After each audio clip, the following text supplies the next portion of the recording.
Mr. Speaker, as the order paper indicates, I have tabled the annual financial statements of the Regulatory Authority for fiscal years 2014, 2015, 2015, 2016, 2016, 2017. Mr. Speaker, the Regulatory Authority, as is known as the RA, is a self-funding body responsible for the implementation of policy through the application of the relevant legislation. And although it is independent, it must account for its activities and expenditures in annual reports.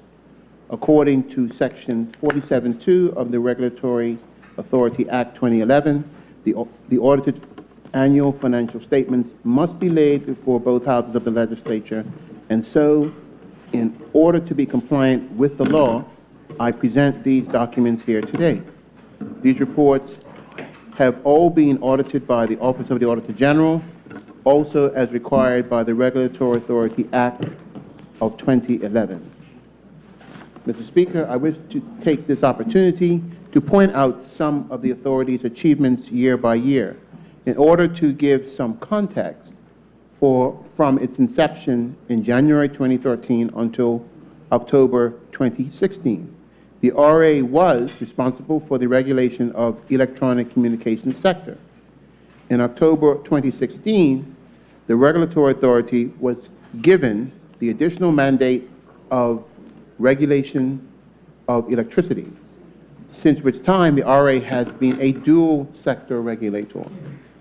Mr. Speaker, in fiscal year 2014-2015, the RA implemented the Model Access and Interconnect Agreement, which effectively applied ex-ante remedies to those who were deemed to have significant market power and resolve conflicts between providers on matters of interconnection and network access to create a more competitive environment.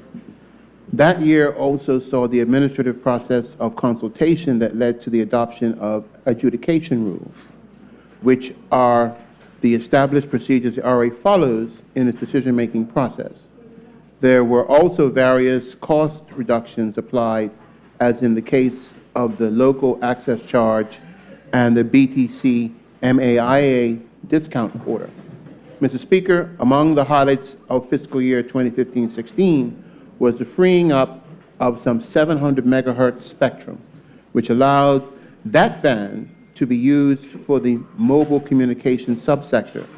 This paved the way for the introduction of the high-demand spectrum, otherwise known as 4G, providing better service to customers. There were also concentration reviews undertaken in the electronic communications sector that were necessitated by various mergers and acquisitions, among which was the digital BTC concentration. Other activities of the RA in that fiscal year included improvements to its information technology network and information management systems, vital for ensuring that security and effective management of information was maintained and enhanced. Mr. Speaker, fiscal year 2016-17 saw the acquisition of an overdraft facility to assist the RA with the funding needed to take on the regulation of the electricity sector, as noted previously. This involved significant preparation and the engagement of consultants to ensure that the RA was sufficiently prepared for this expanded mandate. Additional staff were hired, including subject matter experts and legal counsel, ensuring that capacity would be built to handle the increase in responsibility. Mr. Speaker, the RA conducts all its activities under the watchful eye of the public, a public that demands quality of services from its utilities and that requires constant vigilance from its regulator. In these early formative years of the authority, it should be expected that there is a great need for external consultants, which have typically used a good portion of the authority's working capital.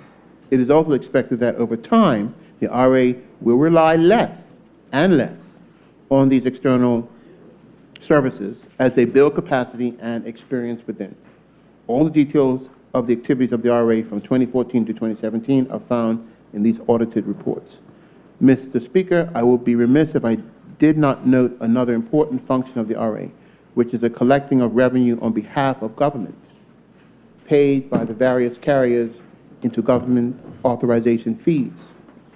The RA collects these fees and passes them through to government, amounting to over $36.5 million during these 3 years of annual reports alone. Mr. Speaker, the RA has done and continues to do vital work for the people of Bermuda, and we look forward to tabling the 2017-18 reports once they have been audited. Thank you, Mr. Speaker.